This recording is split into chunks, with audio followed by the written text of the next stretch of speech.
live on my blog now. Hi, so I'm live on both. Let's go. May Doldala, I live in Honolulu, Hawaii, Waikiki. Used to have a lot of problems with money, so I started studying it. All right, so what kind of problems did I have? I had debt. I made about 30-something thousand at the bank, my job at the bank. I was an assistant to private bankers, okay? And then I got into like $30,000 of debt. So like spending, credit card spending, mostly on educational courses, actually. High unit course, 7413, but also other stuff, right? Other things too. Travel, all kinds of stuff. So I ended up having all this credit card debt, right?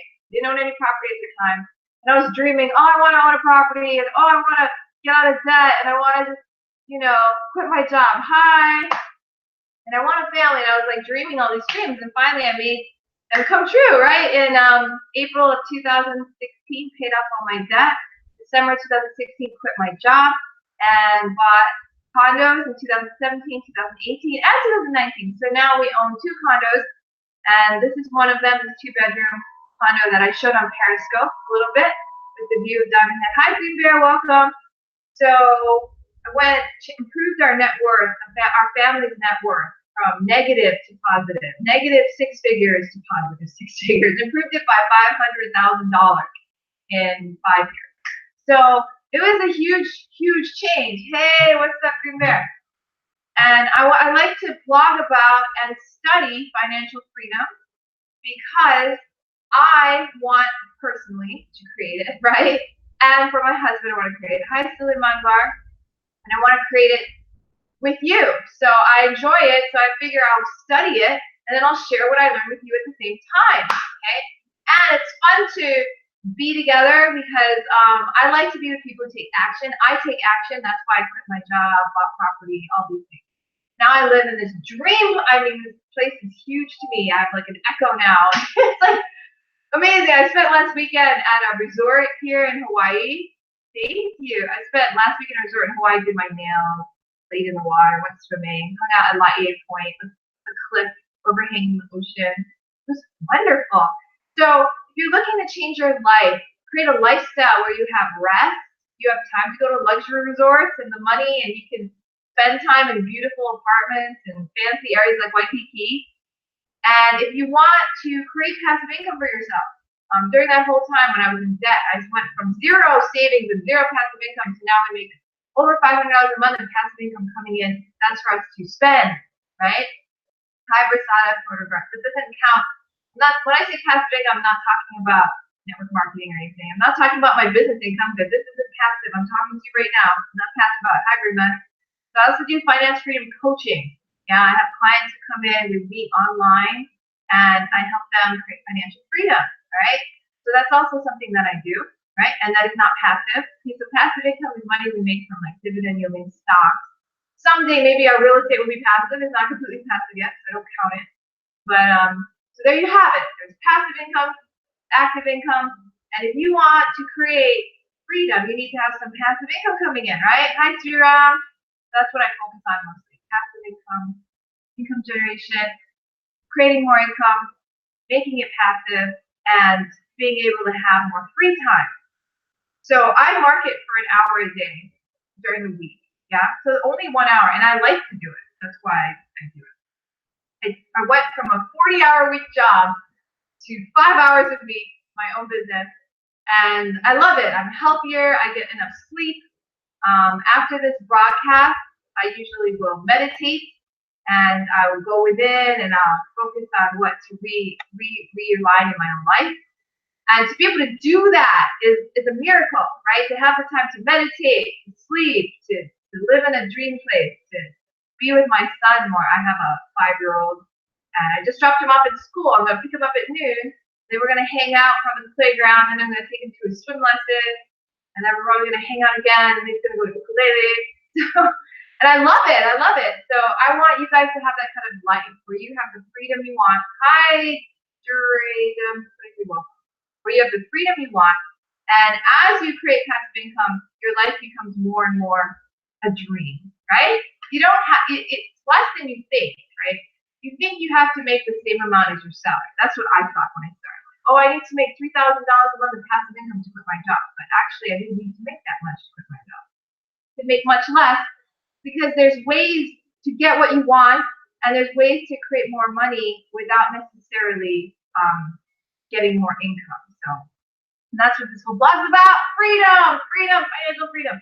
1, 2, 3. Welcome to the scope. Let me know your name where you're from. So let's talk about the 5 major inhibitors of the human mind and how to overcome them. All right. So this is from the book Money is My Friend by Phil Lott. You can actually read this book yourself. You can check it out, read it, and get the inhibitors yourself. But today I'm going to go over chapter 4, which is psychology and prosperity. Hi, Sensitive. So basically, it talks about the 5 biggies. The 5 biggies. What are they? Let's go.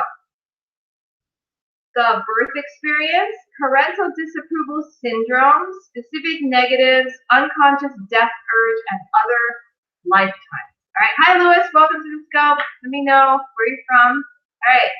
So, birth experience. Birth experience, parental disapproval syndrome, specific negatives, unconscious death urge, and other lifetimes. So we're going to go over these 5 biggies right now. All right. And we're going to talk about how to overcome them so that you can get what you want in your life, right? Now, a lot of us, you don't think it's a mental thing, but actually a lot of what we do in our life and a lot of what motivates us and gets us where we're going is all mental, all right? It's like we create the boundaries in our head. We create any obstacles we have. So if we can overcome these things, the more we overcome them and let go of things, the more money comes in our lives, health, wealth. I went running yesterday. I ran to pick up my son. I was running, walking. I don't even know how many. I'd have to look at my phone, but probably about 3 miles.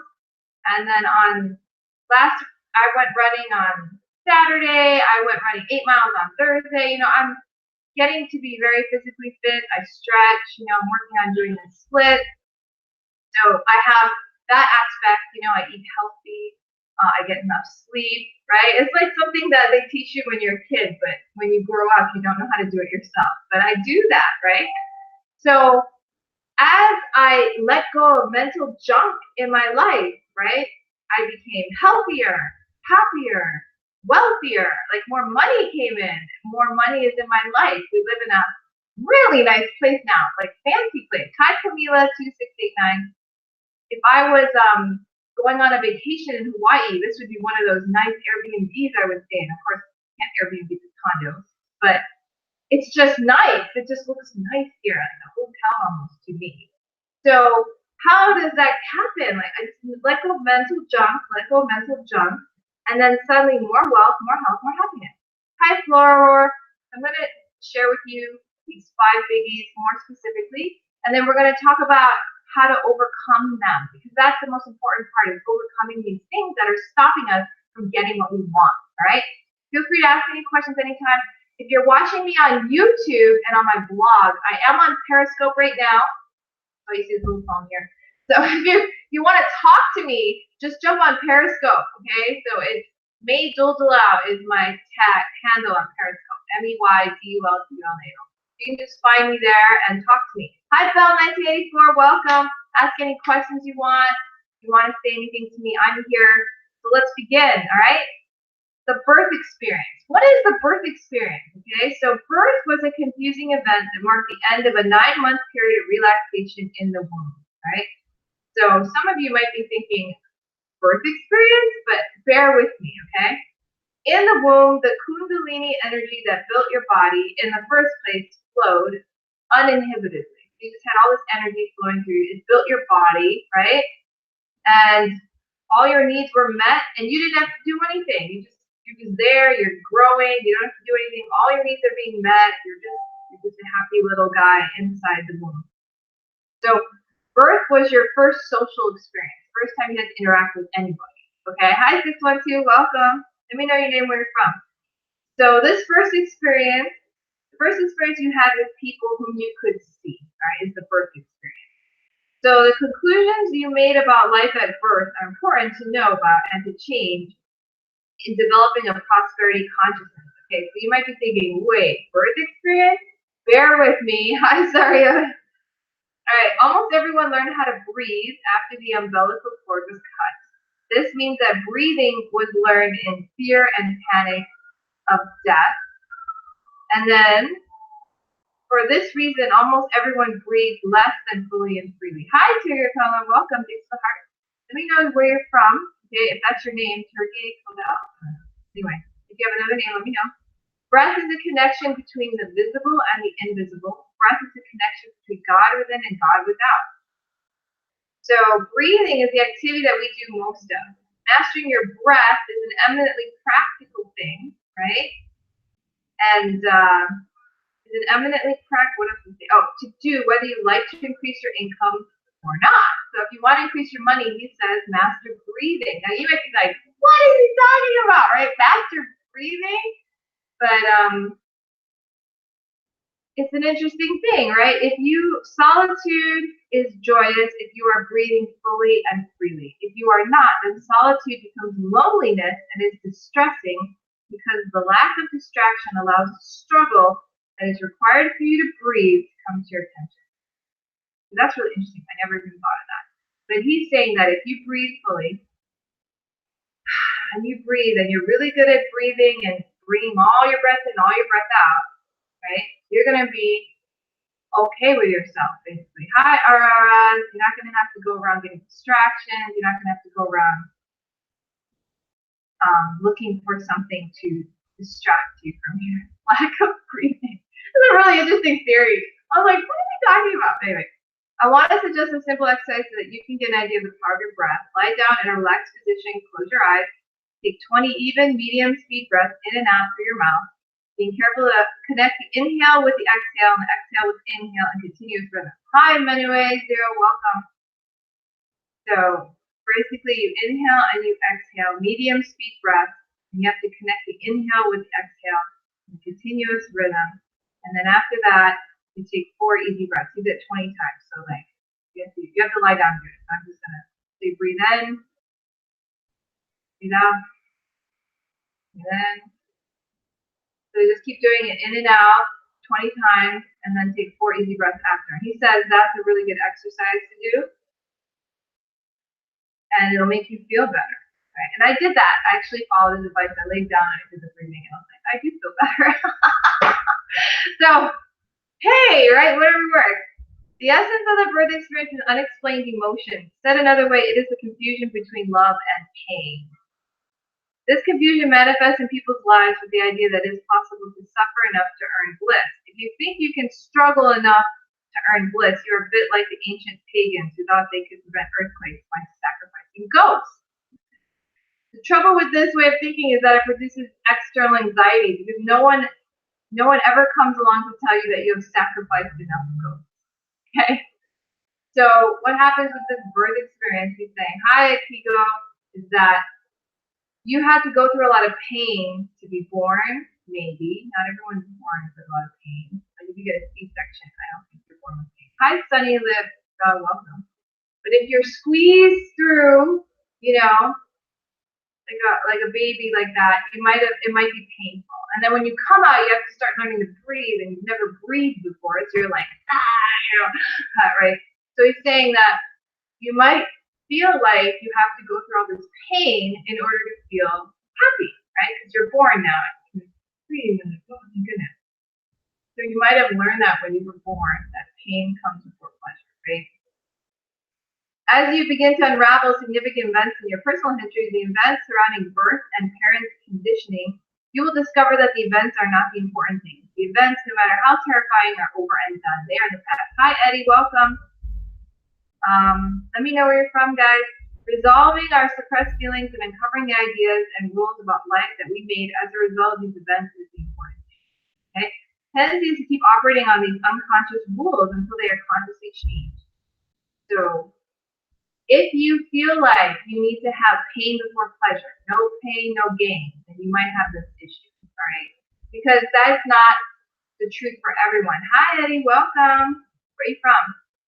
So if you think you need pain before gain, right, that's your own thinking process. It's not real except to you, all right? Because there's some people who don't believe that.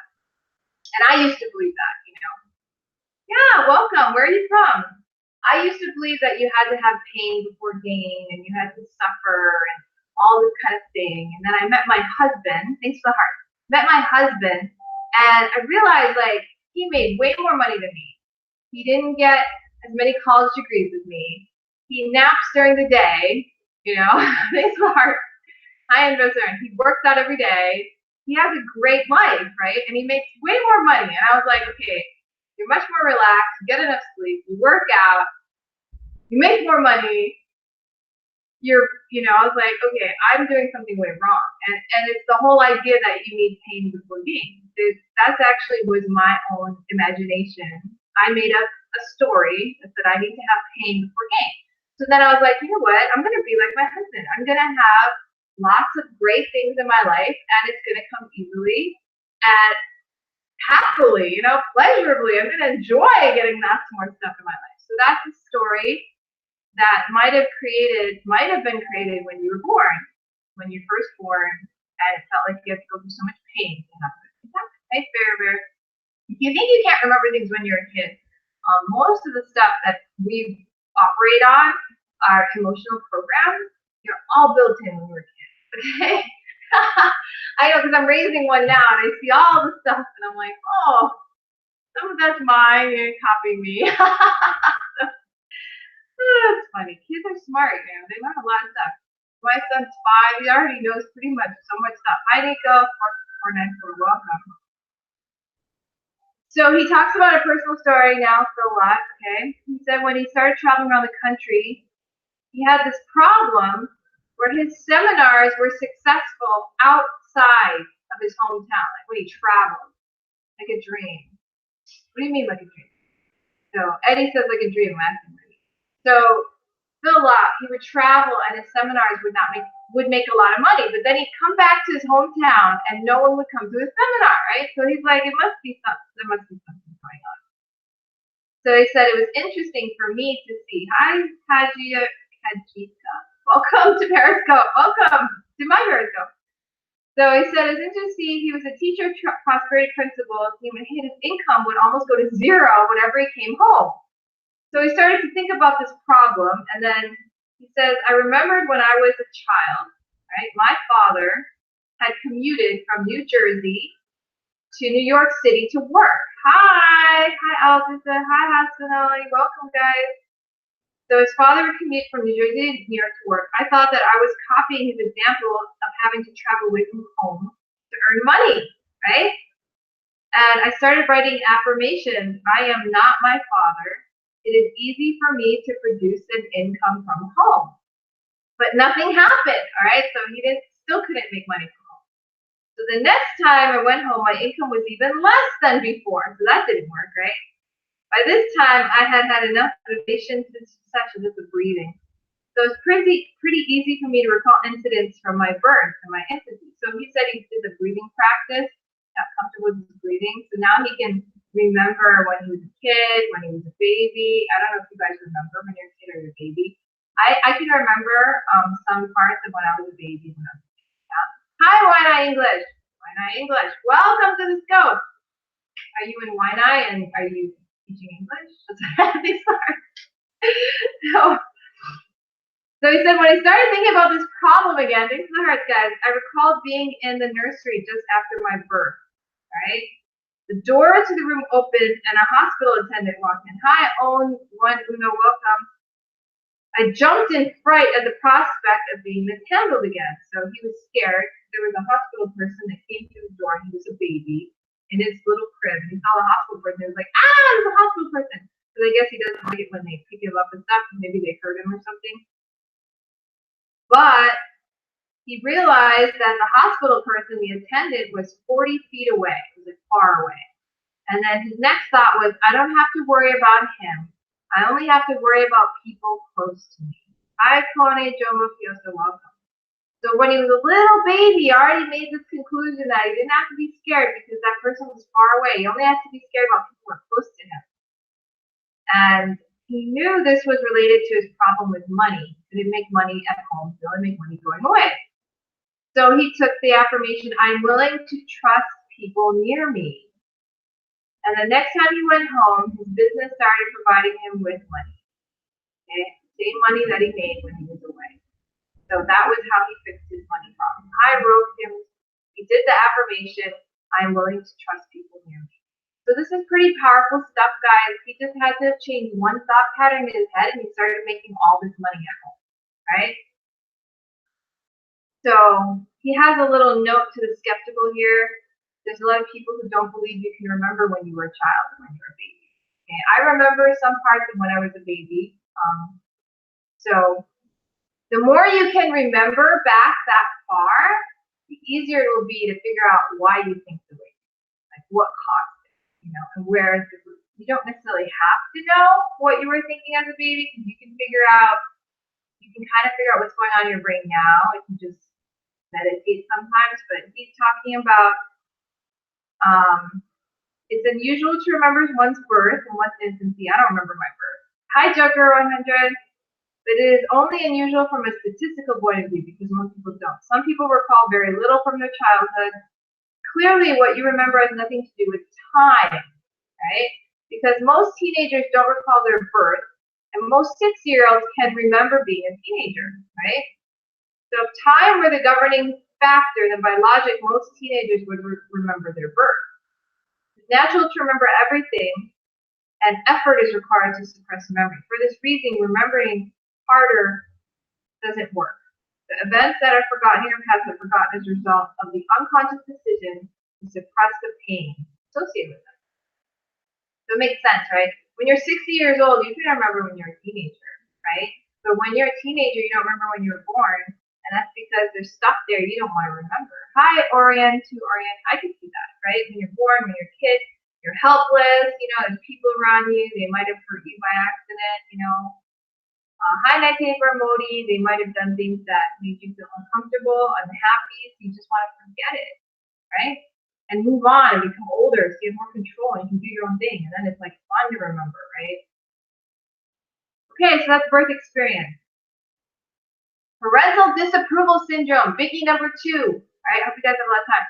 If you don't have time to watch my whole thing, by the way, you can always replay it. It's on Periscope and it's on my blog, yesfinanciallyfree.com. On my YouTube channel, Freest Fund Now. So you can always replay any of these videos I do to watch the rest. Or you can just get the book, or you can read the blog. After I'm done, I'm going to make a blog post with everything I'm saying. You can skim through it if you want. Just for people who want to know the information but don't have time, right? Now, if you like this, you like hanging out and learning, then welcome and let's keep going, right? Okay, the parental disapproval syndrome. That's biggie number 2, inhibitor of the human mind. So the essence of the parental syndrome is the idea that love is something that you get only if you earn it. Yeah, right? You can have that if you finish your vegetables, right? When you're a kid, your parents, oh gosh. Another way of saying this is that the parental disapproval syndrome is the belief in limits that can be overcome by struggle. Regarding money, it is the idea that it is necessary to perform some unpleasant task to earn money, and if you are lucky, you might get to enjoy spending it. Hilarious. So the parental disapproval syndrome is the biggest biggie regarding money. So this is the biggest one. This is the biggest inhibitor. For this reason, I've devoted the next chapter to exercises so that you can unravel it in your own consciousness. Okay? Also, the chapter after next is devoted to several cases of the parental disapproval syndrome. All right, so children are unabashed expressions of divinity, and they're very loving, right? Kids love everything, they love everyone. And the close connection that children feel with their parents, especially their mother, causes them to imitate their parents, right? They love you so much, they imitate you. Holy cow. Because of their uninhibited intuitive abilities, hi, Urkiv, welcome. Children tend to imitate not only their parents' behavior, but also their thoughts. Hi, Kadir, welcome. Let me know where you guys are from. And so to most parents, it is a little disconcerting. You don't like to see your children acting just like you. You see your subconscious acted out in 3 dimensions. You see yourself and your kids, right? The good and the bad, right? Parents react to their discomfort by providing their children with a bunch of rules about how to act. Rules for right thinking, rules for the right use of time, rules about reward and punishment, all of which impose limits and act to inhibit your child, right? So I totally get this. It makes me think about how I parent Jordan. I'm like, am I giving him all these rules? Crazy. I don't know what you're saying there. Hi, Erdolos. Welcome. Nice to see you. Okay. How do you do this? Crazy, right? Because every parent almost does. After a while, most children give up trying to overtly get what they want outside of the rules that have been established. Once they realize that it is not safe to be a rebel, at least not openly. Since it was not safe, here, hold on, guys. Since it was not safe,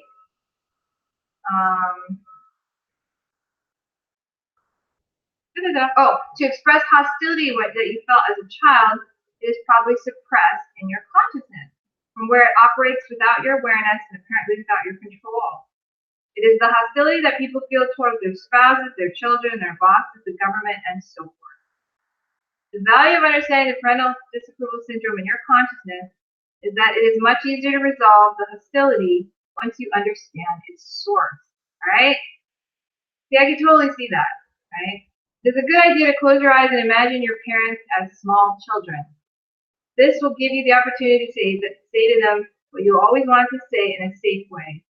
I am only being a little facetious when I say that in order to be a millionaire, all you have to do is learn how to love your parents. This means loving them because you want to, because you appreciate them, not because they told you that you ought to love them. Right? Hi, God, Coco 4. So, it's really interesting, right? You know, I think about when I'm with Jordan, do I give him rules on things like you can have this if you do this and all this? And I realize that's not really cool of me to do, right? I just did it today. When I think about it. Oh, craziness. So as a parent, I think about these things and I'm like, geez, right? So anyway, whew. The parental one is big, and it makes me wonder. You know, I try not to think about too much. I'm a parent. It's like, holy cow, right? Because Jordan, people give him money when he was a kid, right?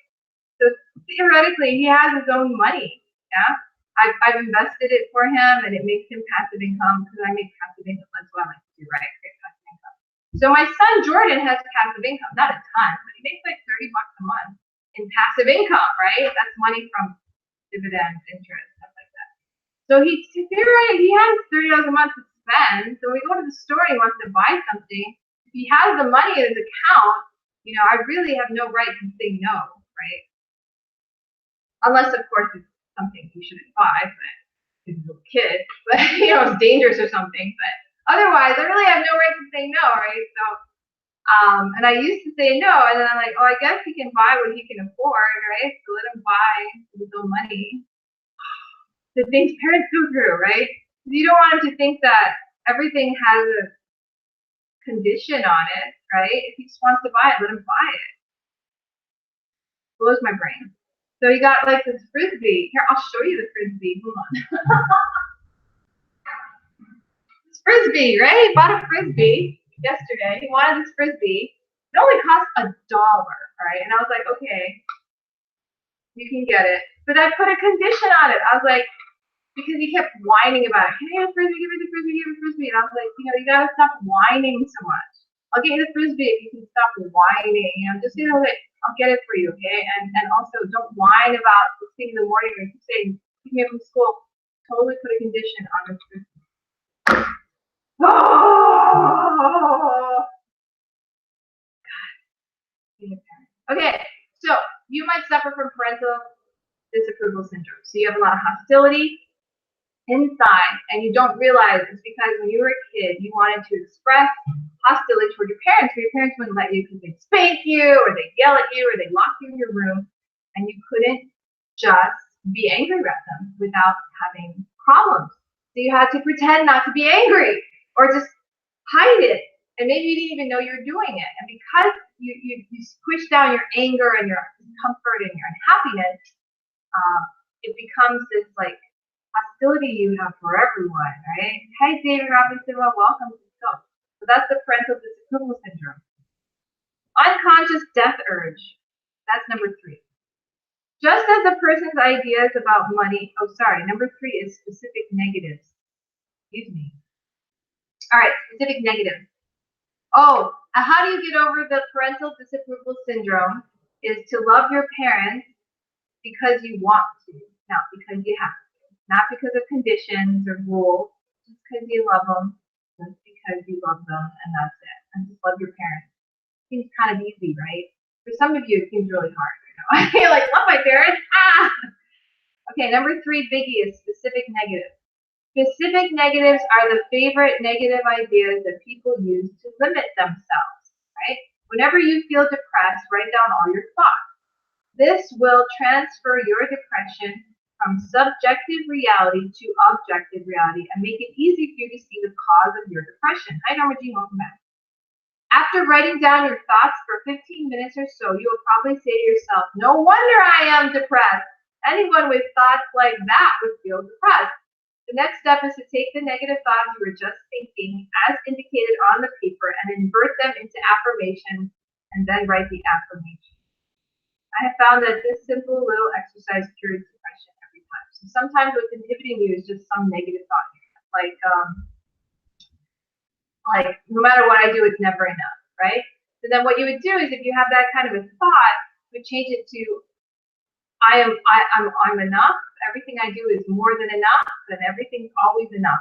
Everything I do is enough. I am more than enough. So you just put that new thought, write it down, right? So first you write down what you're thinking, right? So maybe you're thinking things like, oh, I'll never have money, or I can't save money, or whatever, or I have so much debt. And then turn it around. I have plenty of money, right?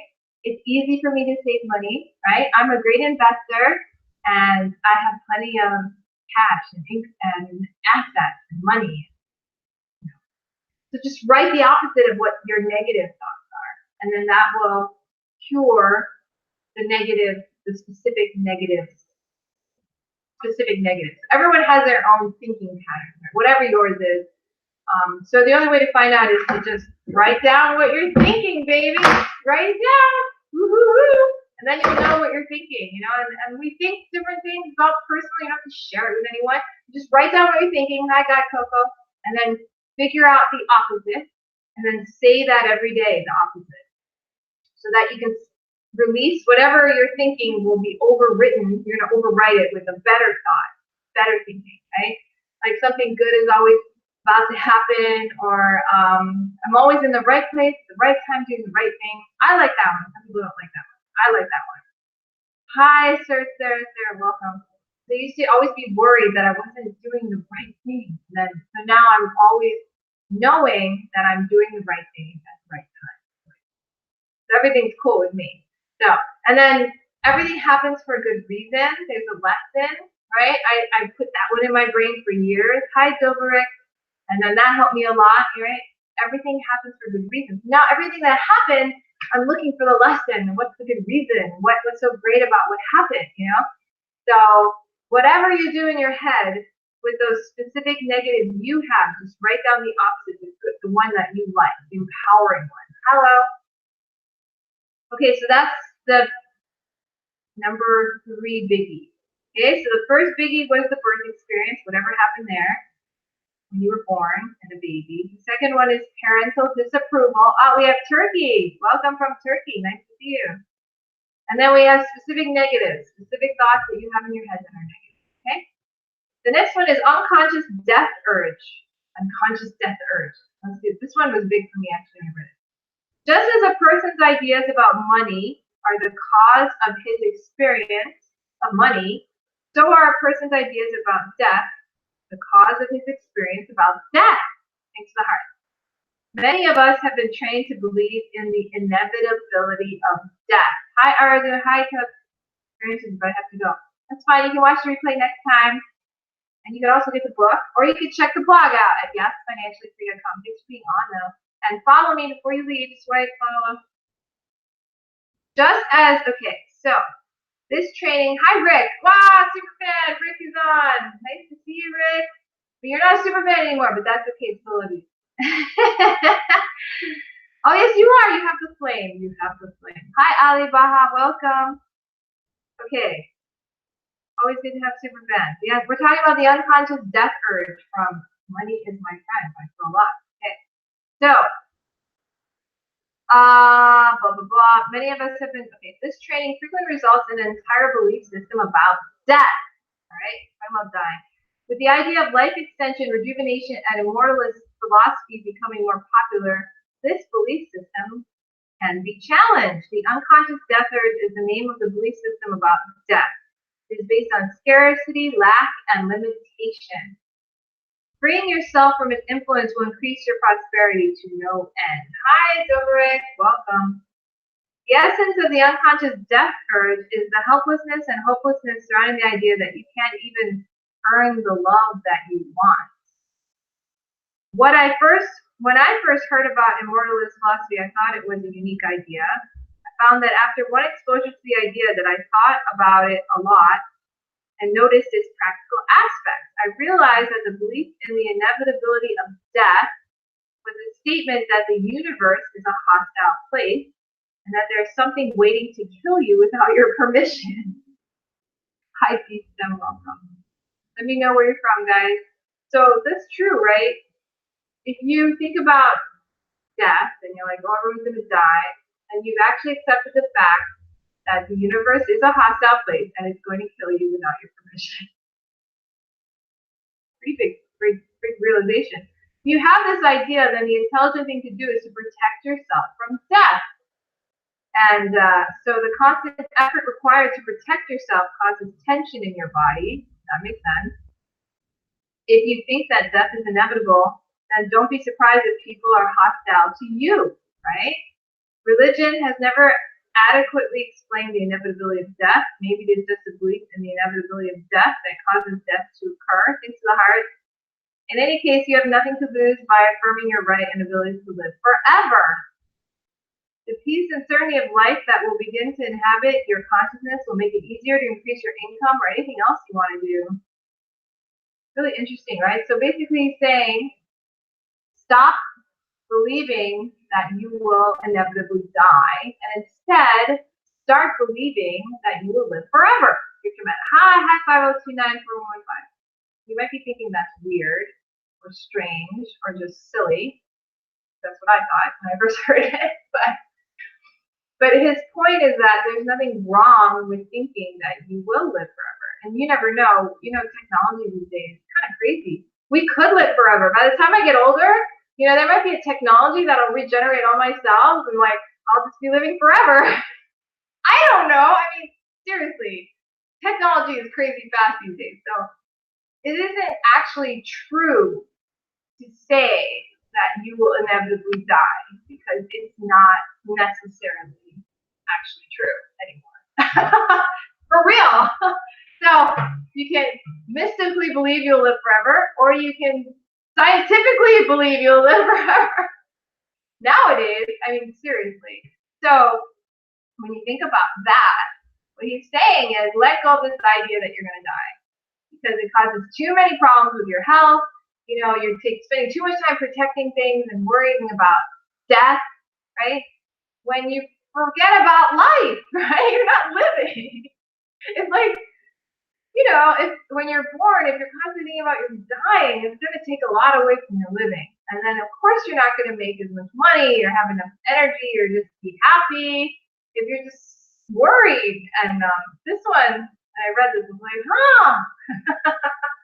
makes sense.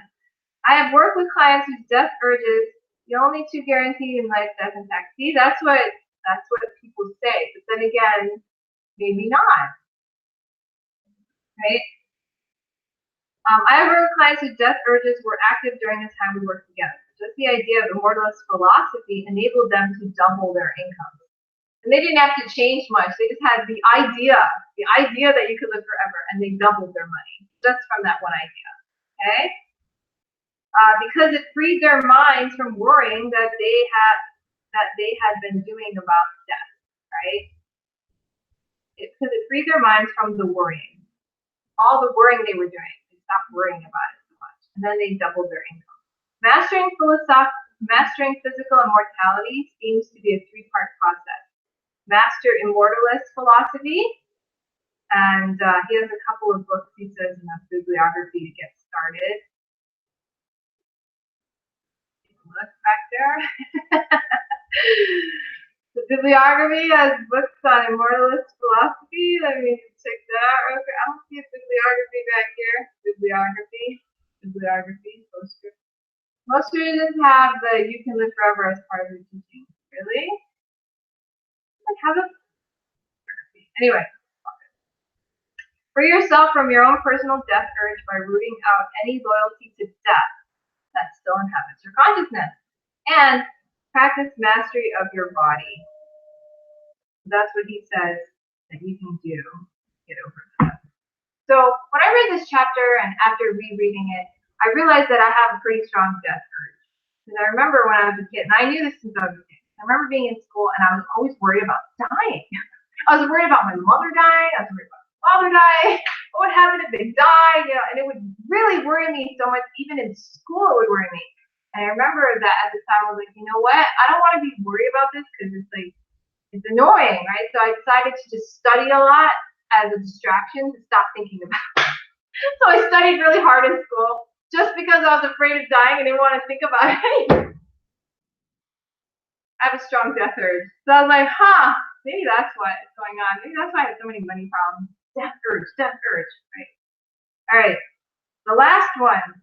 The last of the 5 biggies, and then we're done for today. Other lifetimes. Other lifetimes are highly overrated as causative factors in this lifetime. So he doesn't think other lifetimes is a big biggie, but he put it in here because he's met people.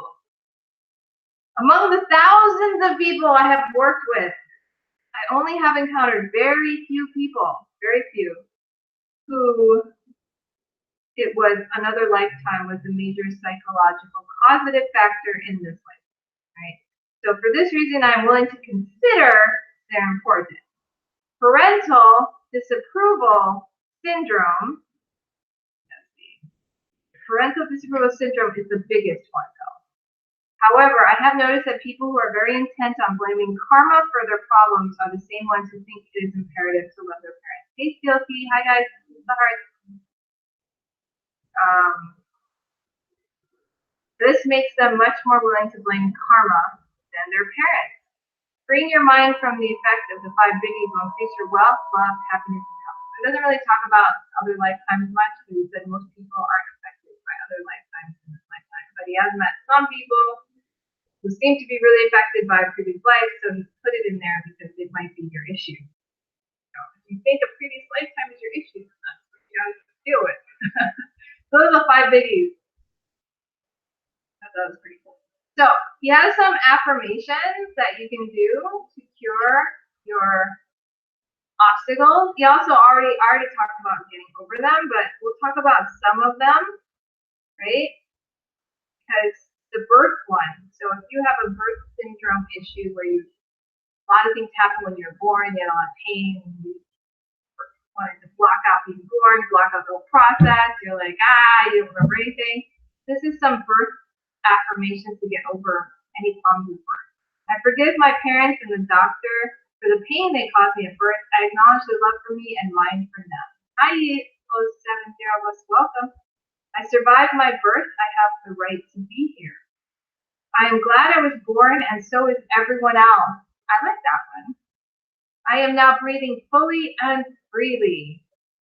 I no longer fear irreparable damage. That means fear that you get hurt and you can't fix it. I now feel loved and connected with my parents, my friends, and everyone who is important. I like that one. Okay, relationships. This is the parenting one. I am no longer afraid of my parents' disapproval. Right? I'm no longer afraid of my father's disapproval. I'm no longer afraid of my mother's disapproval. Disapproval is okay with me. It's okay if you disapprove. I'm fine with it.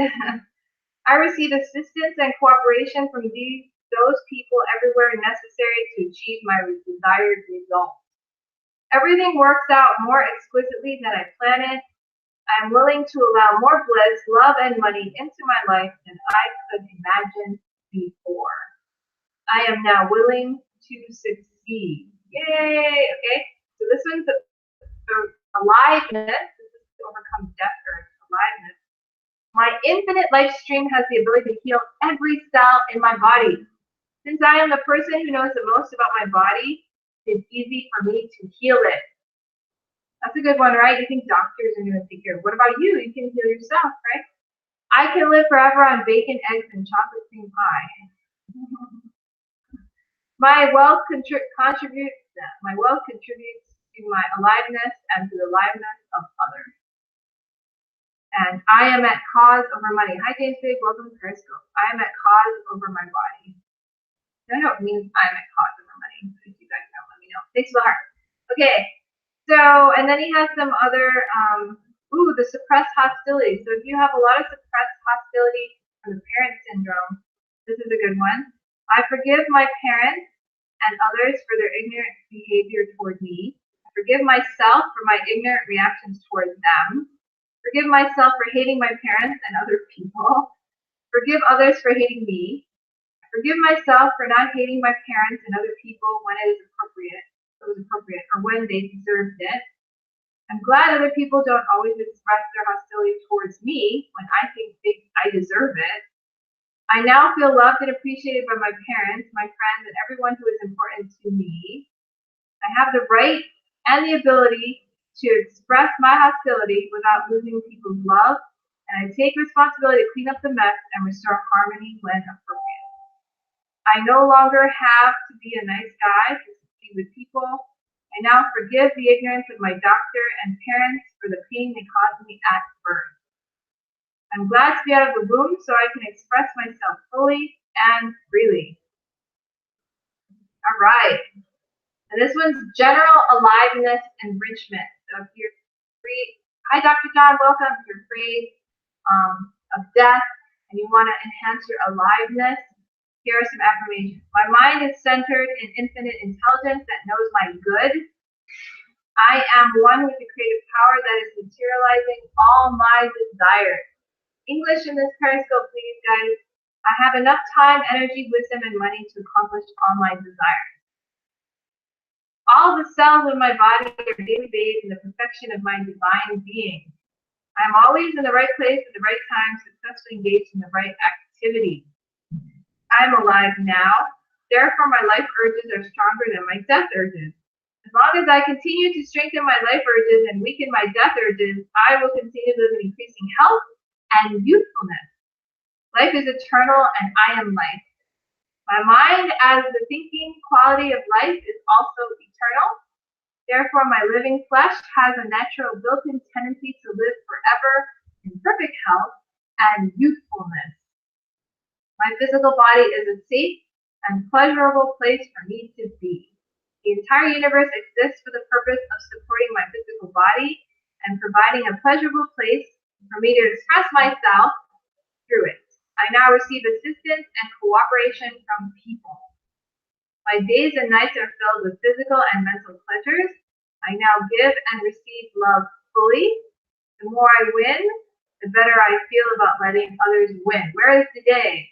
Where's Dewey? Hi, Momo. Welcome, guys. The more I win, the better I feel about letting others win. The better I feel about letting others win, the more I win. Therefore, I win all the time.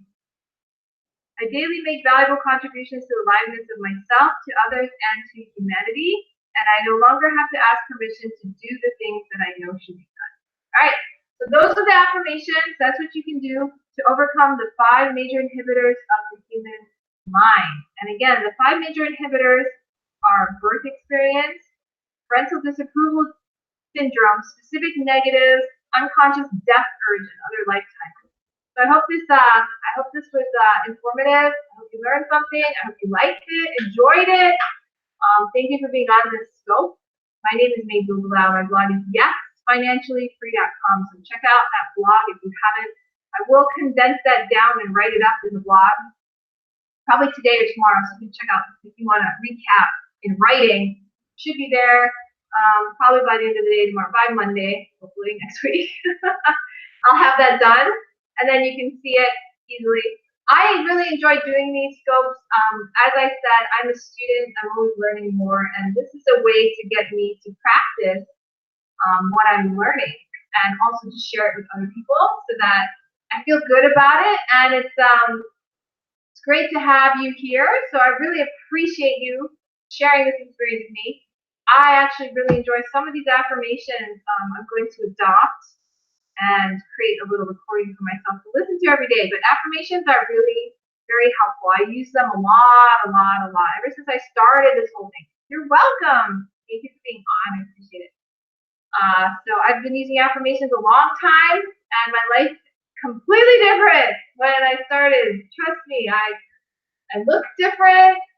I feel different. I live in a very richer place. Oh, I'm glad it made you feel better. I have a beautiful place I live in now. It's like gorgeous. It's like, oh, Martha Stewart fancy now getting there. And then like all kinds of things. Like my life is completely different. So if you do these affirmations and you trust the process, your life will change. It won't change overnight, but it will change. And the more you do it consistently, you're going to see consistently every year your life's getting better and better and better. And you'll be like, what happened? You know, I went from here to here. It's amazing. I love it. Hi, Joseph. So stay connected with me. You can swipe to the right. Follow me on Periscope. If you're not on my email list, go to yesfinanciallyfree.com. Put in your first name and your email address. Get on my email list, and I send out my topics every week on an email and let you know what I'm going to do, what time, so you can catch me live. And you can always email me back. I do check my email. So that's something I check very regularly. So have a great day, and I will see you again soon. I will email out when I will be on live. Have a great day. Thank you for being here. Thanks for the hearts and the love. Share this with your followers, and I'll see you again soon. Aloha. Bye, guys. Bye.